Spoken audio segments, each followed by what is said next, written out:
มื้อนี้เขาก็สิมาหมกหน่อไม้แล้วพี่น้องหมกหน่อไม้นะจ๊ะพี่น้องมาฝากเอื่อยลาวเป็นไผ่บงกับไผ่สร้างมนต์พี่น้องเขาต้มเรียบร้อยแล้วจิ๋วแล้วแซ่บแล้วพี่น้องหอมเลยไผ่สร้างมนต์ใส่พริกนะพี่น้องพริกสดมาตำแล้วพี่น้องมักเสร็จก็ใส่หลายมักหน่อยก็ใส่หน่อยนะพี่น้องอันนี้เป็นหมูเลยจ้ะหมู3 ชั้นที่เอาหั่นมาพี่น้องมักลายก็ใส่ลายอันนี้มักหมูลายใส่ไปลายเสียบมาพี่น้องหมู3 ชั้นหั่นอันนี้เป็นข้าวเบื่อพี่น้องเอาน้ำยานางใส่นิดนึงให้เป็นละลายนะพี่น้องเป็นมันจะเข้ากัน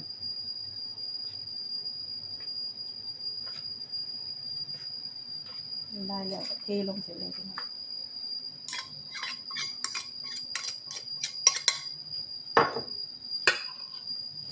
เติมด้วยน้ำยานางนะพี่น้อง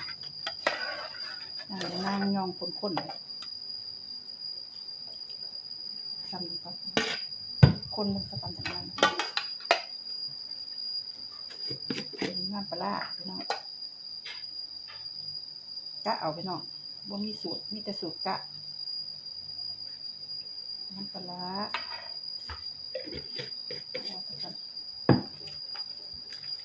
รสดีนะพี่น้องมา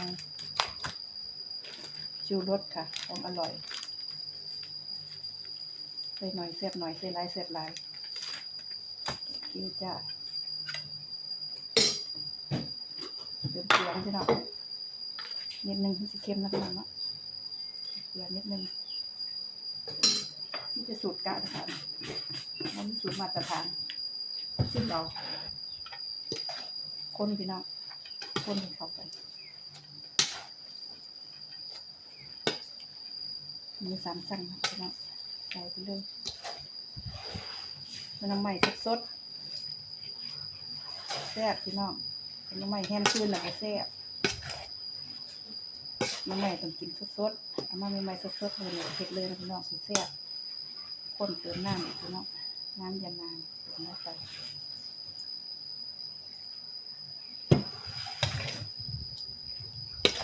คนให้เข้ากัน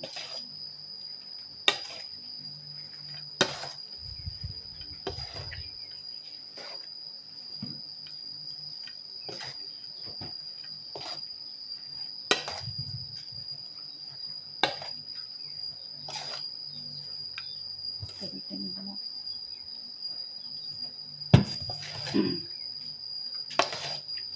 ใส่ลายก็ไปดูพี่น้องหนักตีเล็กเลยพี่น้องหมกง่าย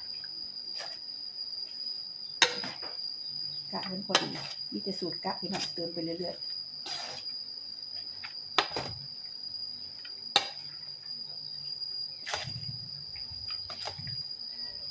เติมให้เข้ากันเข้ากันพี่น้องจิ้ม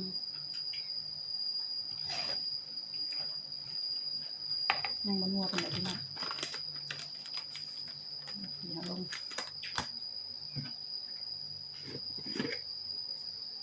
น้ำปลาลงนิดนึงแบบนี้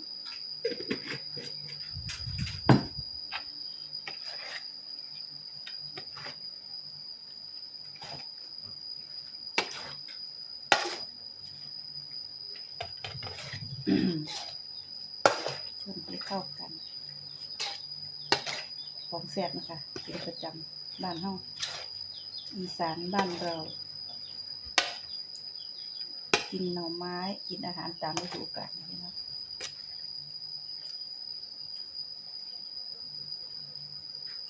กินพี่น้องแยะเลยแต่กินได้บ่ข้าวใจว่าแซ่บพี่น้องแมงลักอีตูพี่น้องใส่ไปสวนหนึ่งใส่เป็นสวนเลยนะพี่น้อง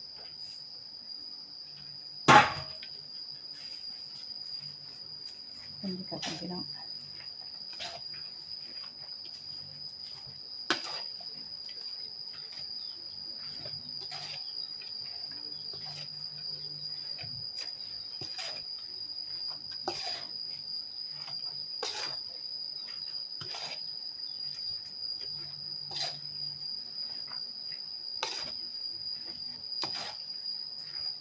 โอ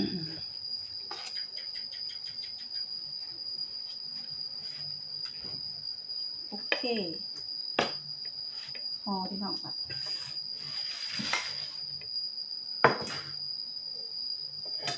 จานมาลองนะจ๊ะเดี๋ยวตองกับแบบบ้านเฮาเลยจ้ะเตรียมไปเรียบร้อยหมกใหญ่แล้วพี่น้องอิ่มหมกเดี๋ยวอิ่มเลย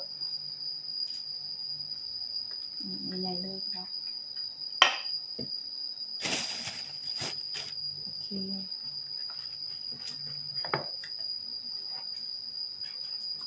หมกใหญ่ๆเริ่มเลยพี่น้องหมกบางงามเลยพี่น้องอันนี้ก็ดีแต่ว่าเอาหมกรสแล้วแต่ทางในมันแซ่บนะพี่น้อง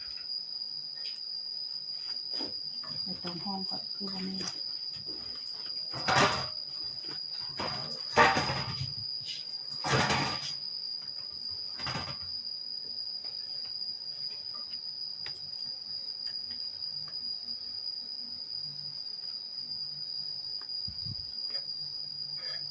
มีสีฟันพี่น้อง